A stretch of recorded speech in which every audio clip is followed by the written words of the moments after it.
Right. That makes the most sense. I mean, ABC is Disney, and then I think ABC owns ESPN, And and there CNN, and CNN, and there's like right? 10 ESPN channels at this point.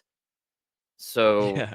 it's kind of all Disney. Yeah. Plus you have the Disney Kids channel, which I think still exists, and then you have Disney Plus, which is tied into Wow, dude. Hulu. So what companies does Disney own? ESPN, 21st Century Fox, FX, National Geographic, ABC, Pixar, Marvel. Well, Fox Sports, Hulu, Lucasfilm. Dude, that's a I'm telling you, juggernaut. they own everything. And then everything else is owned by George Soros. So we're kind of fucked in the world from an entertainment standpoint, man. Yeah, it's crazy. That is a consolidation of information and entertainment, you know? Absolutely. And that's why everything is so freaking woke now, you know? Good luck finding white dudes in commercials these days. Oh, that's the other one. Yeah, so CNN is owned by Warner Brothers, who's the other. All right, yeah. I thought that was Turner. No, is it not the Turner Broadcasting Corporation? Or maybe I'm thinking of TNT, I guess, which I thought was CNN. I thought there was some tie Dude, in there. you got It, to see this web, dude. They're just all connected. They're yeah, all owned by the same people. There's like three people that are telling three people everybody at the everything. top, yeah. And at the very top is Bill Gates. I'm telling you right now. We're all in the And back of I'm controlled by the mosquitoes.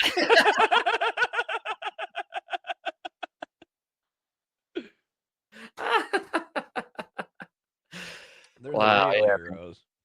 No, it's all consolidated. And it's funny too that legacy media now struggling immensely 4 years after the greatest lie of all time, COVID-19, right?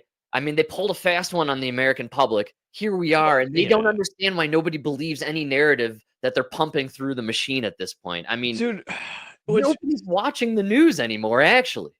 it's just like Bill Maher when he went on that rant on the show about how like there's no October surprise for Donald Trump because he could say anything. He just What? he just said the enemy within and nobody blinked an eye. Yeah, because it's not like he just came out and said it's not like Trump came out and said the enemy within, which obviously taken out of context like everything else he did. It's not like he came out and said that and nobody cared. He came out and said that after inject bleach, after good people on both sides, after, you know what I mean? You guys have been lying and taking what he said out of context for 8 years. It's 8 years of you crying wolf. Now he can say whatever he wants and they're on to your game, you know? Well, also, what's so funny about this enemy from within is the people now, after COVID and the last 8 years of what they've been doing to this guy and the assassination attempt and all this stuff, we know that you, legacy media, are the enemy within. You You're are the the enemy of the one fooling us and screwing us, man, and ruining democracy, actually. And yes. the enemy within, the neocons, the warhawks, the Clintons and the Bushes, man. That's the enemy within. We need to get rid of these motherfuckers, man. Like, we're awake to this now. The awakening, I think, is just too profound. It's too deep. There's too many people who just aren't tinfoil hat nut jobs anymore, being like, there's a secret cabal running everything in our country. Like, everybody now believes that. So you can't pull No, this shit anymore. it stopped pearl clutching. He's the military, the enemy within, in the military. Every service member, every congressman, every one of you fuckers that are saying it, all swore an oath to protect the country from what? Enemies, both foreign and domestic, right?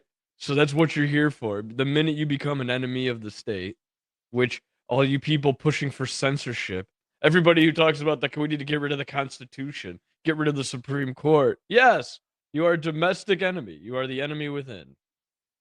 Great call, man. Absolutely. And, speaking of enemies, both within and abroad, we have an enemy abroad that was taken out, man. And I couldn't help but think of our once long ago sworn arch nemesis, Osama bin Laden, who, they, I guess, killed and Optimus Prime. Or, what was it? Megatron. They just dumped Osama into the frickin' ocean right after they killed him. What was this during Obama's administration? 10 years ago, wasn't it? 2014? Yeah. Yeah, All right. remember they did the whole like transformer burial in the ocean? Right. They like dismembered his body. That's right, man.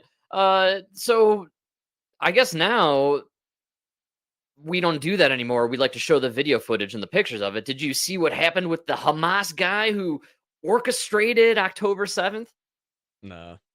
Mike, you got to get with the times, bro. I hope you have plenty of banaka. Dave Muir. No, we don't care anymore. No. Oh, really? Come on. Dave lost it. No, after the debate. Man, I love Dave. He's an animal, this Dave. Tonight, the stunning new video now emerging, an Israeli tank firing on the building where the mastermind of the October 7th attack was hiding. Tonight, Israeli authorities say he was killed reportedly by a gunshot to the head. And now the question, had that Hamas leader been hiding near the hostages who'd been killed? ABC's Tom Sufi Burge in Israel again tonight. New video tonight showing the moment an Israeli tank fired on the building where the architect of the October 7th terror attack. Of this place. It's unbelievable, bro. Rubbleized, man. Oh, it's and then Zelensky comes out and shows you a picture of Ukraine, and it's like they blew up a tree.